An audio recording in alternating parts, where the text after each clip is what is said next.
നിങ്ങൾക്ക് ഒറ്റ നിമിഷം കൊണ്ട് ഭുവനേശ്വരിലെ കാഴ്ചകൾ കാണുന്നു. ഒരു കുന്നിൻ്റെ മുകളിലിരുന്ന് ഖണ്ഡഗിരി ഉദയഗിരി കേവ്സ്, ഇരട്ടക്കുന്നുകൾ.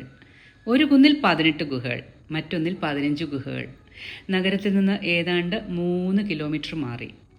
ഈ ഗുഹകൾക്ക് കട്ടാക്ക ഗുഹകളെന്നും മറ്റൊരു പേര് നമ്മുടെ പ്രിയപ്പെട്ട നടിയുടെ ലെന അഥവാ ലെന. ഇവിടം ജൈന സന്യാസിമാരുടെ താമസ സ്ഥലങ്ങളായിരുന്നു അത്രേ. ഏറ്റവും പ്രധാനപ്പെട്ട ഗുഹ ഉദയഗിരിയിലെ റാണി ഗുംഫ, ഒരു ഇരട്ട നില ആശ്രമം.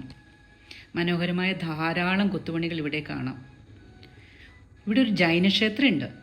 ഒരു രാജകുടുംബത്തിൽ ജനിച്ച് ചെറുപ്രായത്തിൽ തൻ്റെ ഉടുതുണി പോലും ഉപേക്ഷിച്ച് സന്യാസ ജീവിതം നയിച്ച മഹാവീരൻ, ബീഹാറിൽ ജനിച്ച ഈ വീരപുരുഷന്റെ സ്മരണാർത്ഥം ഒരു ക്ഷേത്രം.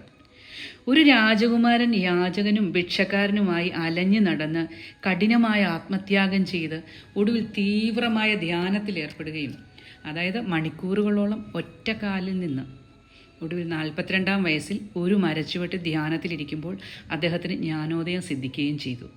അതിനുശേഷം 30 വർഷം അദ്ദേഹം ആത്മാവ് ശുദ്ധവും അനന്തവുമാണെന്നും ദുഃഖത്തിൽ നിന്നും ഈ ലോകത്തിലെ സകല മായയിൽ നിന്നും മോചനം നേടുവാനുള്ള മാർഗവും സന്തോഷകരമായ ജീവിതം നയിക്കാനുള്ള മാർഗങ്ങളും പ്രചരിപ്പിച്ചുകൊണ്ടേയിരുന്നു. ആ മഹാത്മാവിനെ അനുസ്മരിപ്പിച്ചുകൊണ്ടുള്ള ഒരു ക്ഷേത്രം. ഇവിടെ വന്ന് നിങ്ങൾക്ക് കുറച്ച് നിമിഷമെങ്കിലും ആ സത്യം അനുഭവിക്കാം. വരാം. ഖണ്ഡഗിരി ഉദയഗിരി കേവ്സ്.